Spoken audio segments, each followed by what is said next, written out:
দেখতে পাচ্ছেন একটু একটু করে বেকিং সোডা আমি লেবুর যেটা চিপে রাখা ছিল সেই রসটাতে দিচ্ছি আর বুদবুদ উঠতেছে। এটা পেটের গ্যাসের জন্য, গ্যাস ভালো হবার জন্য মহা ঔষধ। আমি অনেক ডাক্তারের কথা শুনেছি ইউটিউবে, তো লাস্টলি দেখলাম অ্যাপেল সাইডার ভিনেগার হোক বা লেবু জল হোক, এটার সাথে বেকিং সোডাটা খুব কার্যকরী।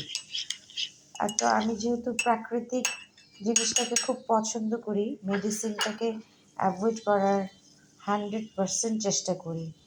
প্রচুর পেইন থাকলেও আমি পেইন কিলারটা খাই না। এক্সারসাইজ হোক বা প্রাকৃতিক কোনো উপাদান হোক, আমি সেই মাধ্যমগুলো ইউজ করে সুস্থ থাকার চেষ্টা করি আর কি। এই যে বুদবুদটা থেমে গেল, এবার আমি পানি মিক্স করে এটাকে খেয়ে ফেলবো। তো যাদের গ্যাস আছে এটা আপনারা খেতে পারেন এবং উপকার পাবেন আশা করি।